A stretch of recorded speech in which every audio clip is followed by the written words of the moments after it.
할리우드 블록버스터의 주인공, 제2차 세계대전의 숨은 영웅, 그리고 미국 트럭 운전사들이 목숨보다 아끼는 기계가 있습니다. 1912년 트럭이 지늘게 삼켜지고 나무 프레임이 두 동강 나던 시절, 모두가 불가능하다고 했던 곳에서 강철뼈대의 괴물이 탄생합니다. 대공황에 수십 개 경쟁사가 쓰러질 때 오히려 성장했고, 세계대전에서는 연합군의 승리를 뒤에서 바쳤으며, 1970년대에는 트럭 운전을 단순한 직업에서 문화를 가진 라이프 스타일로 바꿔버렸습니다. 작은 회사가 어떻게 100년 넘게 살아남아 세계적 트럭 브랜드가 되었는지, 오늘은 캐노스의 역사를 이야기해보겠습니다.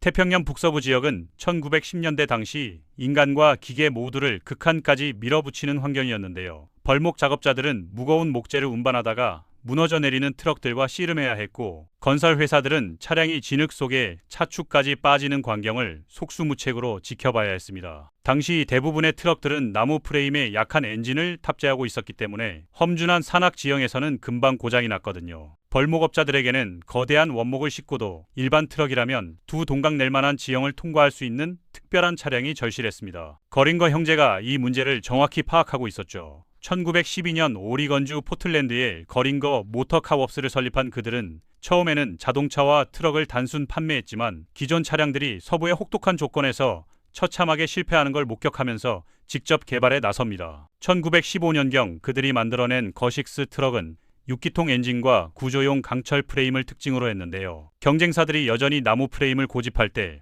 거식스는 강철 구조를 채택해서 태평양 북서부의 가혹한 환경에서도 훨씬 뛰어난 내구성을 보여줬습니다. 가파른 경사에서 4기통 엔진으로는 도저히 낼 수 없는 힘을 6기통이 뿜어냈던 거죠. 거식스는 단순한 트럭이 아니었습니다.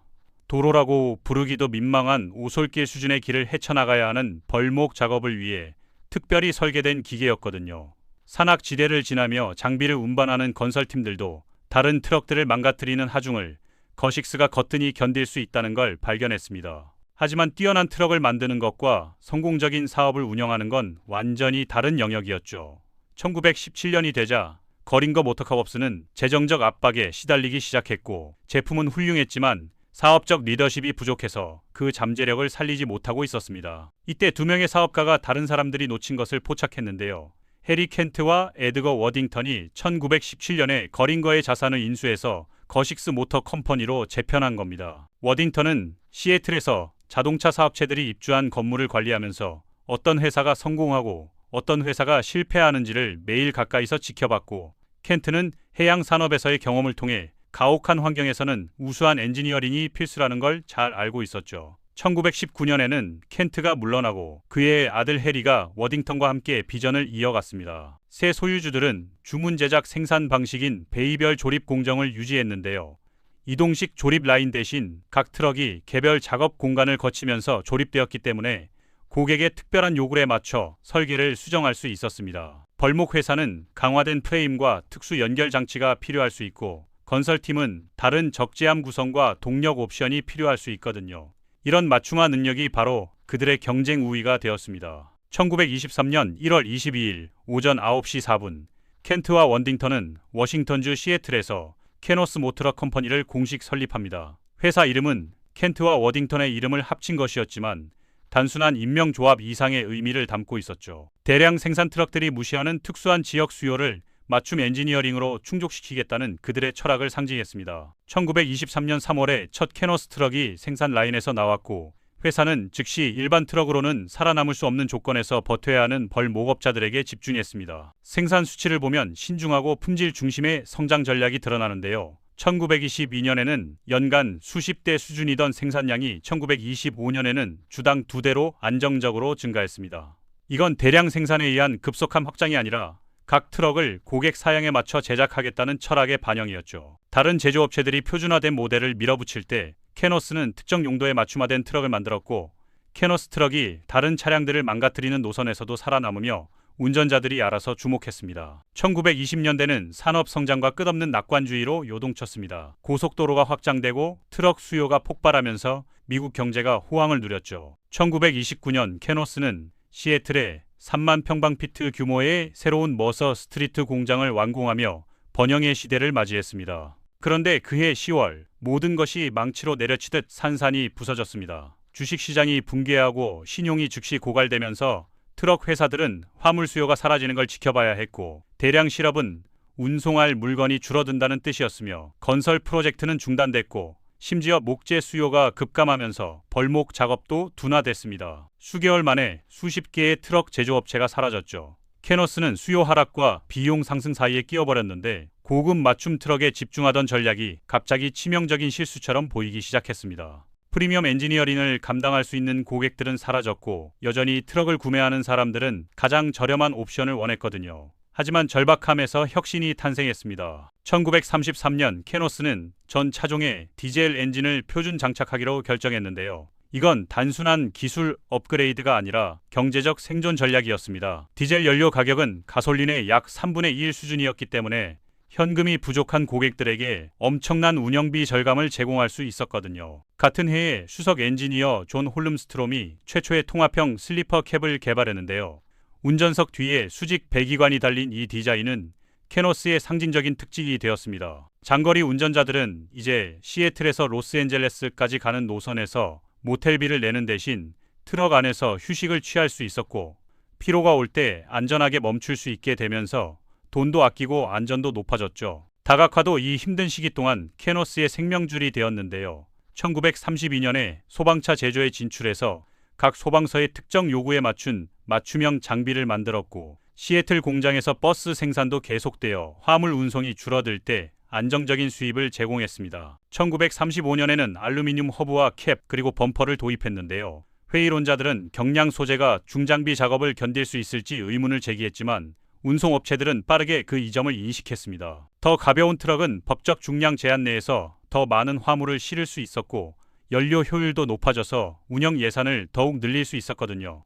대공황은 캐너스를 시험했고, 많은 경쟁사들이 무너져 사라졌지만 캐너스는 무너지지 않았습니다. 1939년 9월 유럽에서 전쟁이 발발하면서 모든 것이 다시 바뀌었습니다. 국가들은 사막의 열기, 정글의 습기, 북극의 추위를 견딜 수 있는 기계를 찾아 헤매기 시작했고, 역사상 가장 큰 군사 동원이 시작되려 하고 있었죠. 캐너스는 태평양 북서부의 혹독한 벌목 환경에서 살아남는 맞춤 트럭을 20년간 만들어온 경험이 있었고, 조달 담당자들이 전투 상황을 견딜 수 있는 차량을 찾을 때 이 내구성에 대한 명성이 군의 관심을 끌었습니다. 미 육군은 거의 도로라고 부를 수 없는 지형에서 무거운 하중을 운반할 수 있는 트럭이 필요했고, 사막 작전에는 극심한 더위에서도 고장 없이 작동하는 차량이, 태평양 섬 작전에는 습하고 부식성 환경에서 작동하는 트럭이 필요했습니다. 1941년 12월 7일 진주만이 모든 것을 바꿔놓았는데요. 미국이 양면 전쟁에 돌입하면서 즉각적인 산업 동원이 필요해졌습니다. 캐너스는 민간 생산을 군사 제조로 거의 하룻밤 사이에 전환해야 하는 엄청난 도전에 직면했죠. 1942년 캐너스는 M1 중형 군한 차량 생산을 시작했는데요. 이 6륜 구동 차량은 전장에서의 정비에 필수적인 장비였습니다. 크레인붐, 전후방 윈치, 절단 및 용접 장비, 투광 등을 갖추고 있었고, 아웃리거를 배치하면 약 1만 6천 파운드를 들어올릴 수 있었으며, 전장 상황에서 최대 6만 파운드까지 견인할 수 있었습니다. 생산 수요에 따라 캐너스는 제조 방식을 혁신해야 했는데요. 1942년 말 급증하는 주문에 대응하기 위해 조립, 도장, 검사 과정을 이동식 조립 라인으로 전환했습니다. 1943년에는 시애틀이 중요 노동지역으로 선언되면서 군한차 조립을 야키마 박람회장으로 이전했고, 시애틀 공장은 보이의 플라잉 포트리스와 슈퍼 포트리스 폭격기 부품 생산으로 전환했습니다. 이 시기 시애틀 인력의 대부분이 여성으로 구성되었고, 이들은 다양한 제조 분야에서 캐너스의 다재다능함을 입증했죠. M1은 제2차 세계대전 전 기간에 걸쳐 미 육군의 표준 중형 군한차가 되어 북아프리카에서 태평양까지 모든 전역에서 활약했고, 전쟁은 캐너스를 지역의 맞춤 제작업체에서 검증된 군수 계약업체로 변모시켰습니다. 1945년 페카의 인수는 캐너스의 방향 전체를 바꿔놓았습니다. 퍼시픽 카앤드 파운드리 컴퍼니는 1900년대 초부터 철도 차량, 구조용 강철, 방위 장비를 제작해왔는데요. 중공업과 대규모 제조, 그리고 급속한 확장에 필요한 재정 자원을 잘 이해하고 있었습니다. 하지만 이건 캐너스의 정체성을 지우는 인수가 아니었는데요. 페카는 프로그램 관리 규율, 자본 자원, 수출 채널로 캐너스의 맞춤 엔지니어링을 증폭시키면서도 회사의 정체성을 보존했습니다. 1946년 1월 시애틀 보잉필드 근처의 전 피셔바디 공장을 매입하여 사우스 시애틀의 생산을 통합했고, 새 시설은 생산 능력을 크게 늘리면서도 베이별 조립 공정을 보존했습니다. 국제 시장 확장은 캐너스의 엔지니어링 전문성을 높이 평가하는 새로운 시장을 열었는데요. 1947년 아라비안 아메리칸 오일 컴퍼니 작업용으로 특별히 개발된 모델 853 사막 트럭이 1951년까지 약 1700대의 주문을 이끌어내며 맞춤 엔지니어링이 세계에서 가장 혹독한 환경에서도 성공할 수 있음을 증명했습니다. 1950년까지 캐너스의 유통망은 미국 외 27개 지역에 이르렀고 수출이 총 매출의 약 40%를 차지했죠. 1951년까지 캐너스는 1만 번째 트럭을 완성했고 1952년에는 회사 역사상 처음으로 한 해에 1000대의 트럭을 생산하며 맞춤 엔지니어링과 규모 있는 생산의 균형을 성공적으로 맞췄습니다. 1963년 캐너스는 W900을 출시했는데요. 이 트럭은 회사와 트럭 문화 자체를 모두 변화시킬 모델이었습니다. W900은 캐너스가 상징하는 모든 것을 어떤 고속도로에서든 존경을 받는 디자인으로 구현했는데요. 긴 노즈 후드가 캡 앞으로 힘차게 뻗어나가며 힘을 표출하는 것처럼 보였고 그 안에는 가파른 산길에서도 거대한 화물을 끌어올릴 수 있는 디젤 엔진이 장착되어 있었습니다. 완전히 새롭게 디자인된 캡은 높아진 지붕과 더 큰 창문으로 가시성과 편안함을 모두 개선했고 표준 틸트 후드는 운전자들이 무거운 패널과 씨름하지 않고도 쉽게 엔진에 접근할 수 있게 해줬습니다. W900은 캐너스의 맞춤화 전통을 이어받아 운전자와 차량 운영사들이 필요한 것을 정확히 지정할 수 있게 했는데요. 오너 오퍼레이터들은 자신의 노선과 선호도에 맞는 엔진 구성, 변속기 옵션, 인테리어 패키지를 선택할 수 있었습니다. 1965년 W900A는 더 큰 디젤 엔진과 증가된 라디에이터 용량을 수용하기 위해 후드를 연장했고 1965년까지 캐너스는 연간 3000대 이상의 트럭을 생산하며 수공업에서 시리즈 생산으로의 도약을 보여주면서도 제작 품질은 유지했습니다. W900은 성공적인 운송수단 이상이 되어 자유와 독립, 그리고 직업적 자부심을 상징하는 문화적 아이콘으로 부상했습니다. 1970년대는 트럭 운송을 블루칼라 직업에서 미국인의 라이프 스타일로 변모시켰는데요. CB 라디오에서는 스스로를 고속도로의 기사라 부르는 운전자들 사이에 암호화된 대화가 울려 퍼졌고 컨보이 같은 노래가 차트 정상에 올랐으며 영화들은 독립적인 트럭 운전자를 현대판 카우보이로 찬양했습니다. 캐너스 W900은 이 시기 명실상부한 스타로 떠올랐는데요. 1977년 스모키 앤 더 밴딧에서 나온 W900A가 엄청난 인기를 끌었고 1978년에서 1981년까지 방영된 BJ 앤 더 베어에서는